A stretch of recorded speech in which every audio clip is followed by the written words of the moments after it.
Good morning, everybody. It is Monday, the 21st of October. Welcome to my US stocks and options video blog. As we move towards the US elections, I'm quietening down on the trading front, which is giving me a great opportunity to work on some other aspects of what we do. And in particular, I'm tracking towards that 10% gain per month. And I'll be trying to progress that in this video. I'm also trying to reduce the length of these things, get them down to sort of 10 or 15 minutes. Hopefully, they're then less boring. So let's start by looking at the progress to date in October on the puts that we've been selling. If I just go back to the top of the list here, you can see diamonds still have three more to expire, which is next Friday, this coming week. But they're looking like it's good for 18,000. Fortune, smaller clubs, 7,000. Teas, near to 4. Sapphire, 14. Diamond, 18. QI, 33. That's huge. Basically, I've got away with murder on SMTC, and 25,000 came in from that. Then the Extra Income Club, about 7,000. All in all, 102,000. There's more profit in it than that because we actually rolled quite a few forward for extra credits and also into safer positions. I just want to take you back to Sapphire for a moment. I've added in the green on the right-hand side is what would have been the outcome had we bought the shares instead of just selling the puts. And I put in an open price, and the open price is always one strike price up from the strike price that we sold the put at. So that's the opening price. That would have been the gain on by close of business on Friday, and that would have been the profit. Obviously, that's fantastic. I mean, there's some really good ones in here, 22%, 20%, and these are generally less than a month old. However, we couldn't have done those trades. It would have required something like 900,000 commitment to buy, well, actual, not commitment, actual purchase of stocks in this one account, Sapphire. So we can't do that, but we have taken advantage of the put sales. What I want to do to move us forward to get us towards that 10% is to take advantage of some of this purchasing. And that's where I'm heading towards. So October's going well, no problem. We're not finished yet. Things might be a bit quieter for November because I'm sort of leapfrogging over the 5th of November, which isn't only bonfire night, it is also the US election. Next, I've got some interesting trades to share with you that came up in October so far.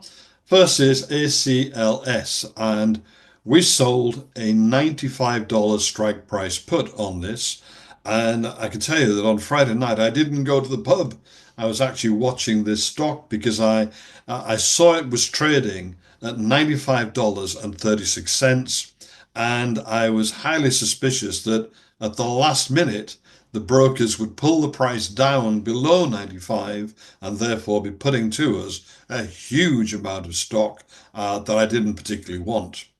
So within the last 5 or 10 minutes of trading, I bought back the put, bought back the promise to buy these shares for $95, and I sold a new one and promised to buy them in December, $10 lower at $85.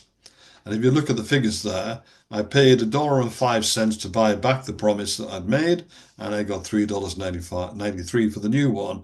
So overall, $2.88 in credit and a trade put into $10 of safety. As it turned out, I was correct. They did pull the price down to below $95, so we would have been having to sell those today. The second one is something that I had never seen before, and I suspect nobody had ever seen before, possibly not even Owen.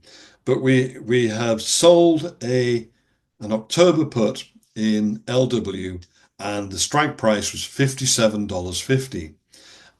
Now, the actual price of LW at that point was way above. It was, I think, $72 or something like that, $72.50. So I decided on this one that I would buy the promise back and sell a new one for a higher strike price. So I went up to $65.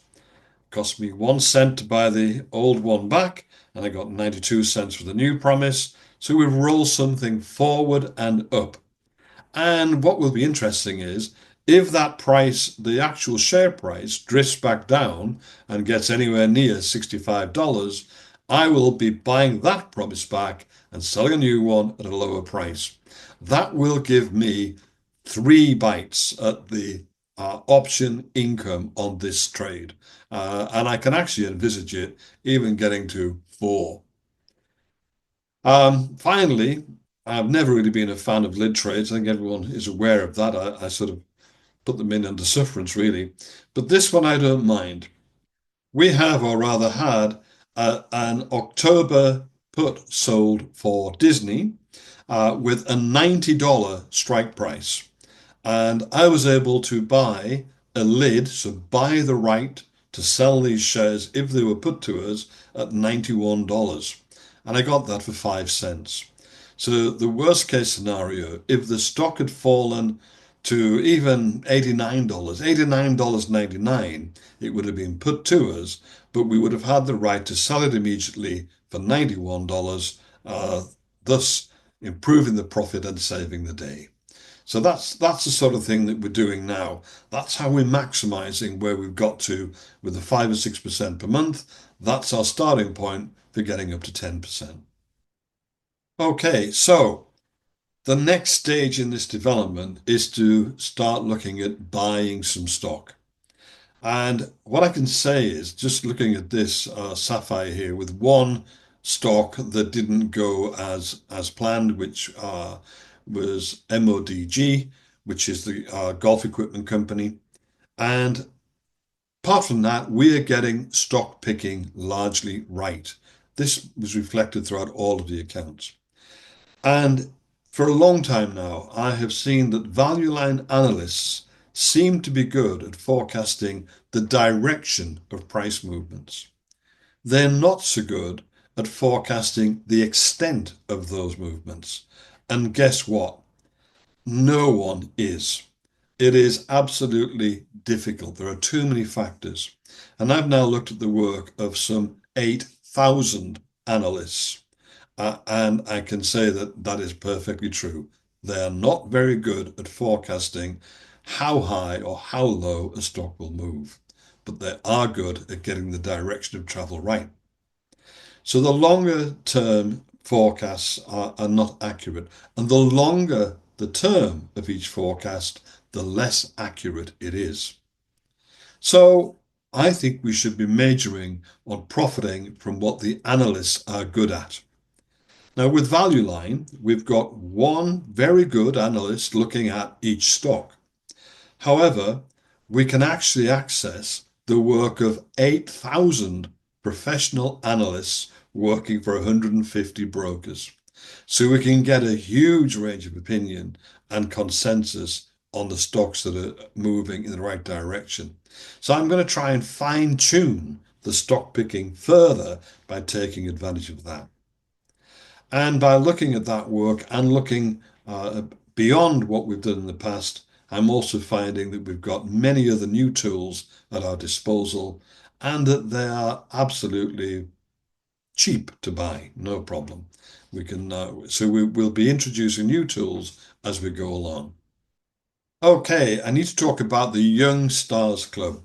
It My offer didn't work, so I put out an offer to try and get more people into this club. I really want to get it above the 25,000 value that we need to be able to trade puts.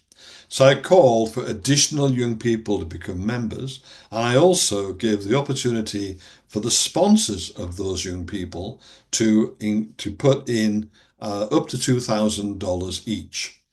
There's a huge advantage for them in that because there are no TICN fees applicable to the Young Stars Club. So in other words, TICN won't be taking 30% of the profits.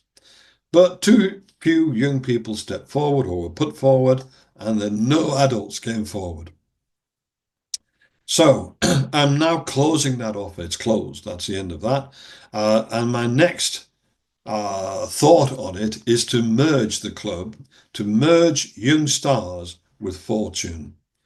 Now, I can't just do that. It's not in my gift. I need to speak to, well, to the members of Fortune, first of all, to make sure they would accept it, and to the members and their guardians and parents, etc., in Young Stars to make sure they're okay with it too.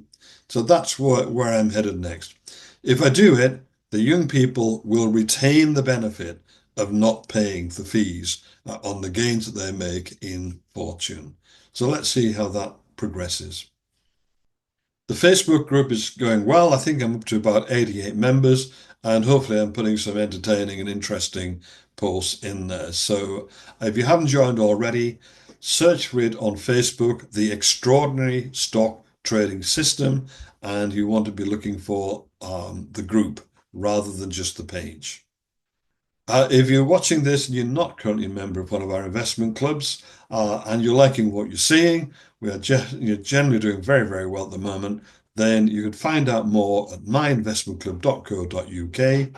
Members contribute from like £100 a month, and that can be £1,200 for the year. And some people put in 100,000 and even more. The clubs are doing very well. We have regular Zoom meetings. We look after the security of people's money as far as possible, mainly by not giving me direct access to it, and so on. So if you're interested, check out what we're doing at myinvestmentclub.co.uk and or get in touch with me. We can have a Zoom call and I can take you through what we do and how we're doing. Just to mention the training again, coming up on the 15th, 16th, and 17th of November at Watford, the Hilton Hotel. Friday night is live training and trading. Saturday, we go through quality and value. And on the Sunday, we get into the really good stuff. We get into how we actually trade the options, and also now I'll be looking at how we also find stocks to buy. So all of the new and exciting stuff is on the Sunday. If you've been to the live training previously, then you should consider booking for the Sunday. Booking is at myinvestmentclub.co.uk again. So that's great. Thanks for listening. I'll talk to you again next week.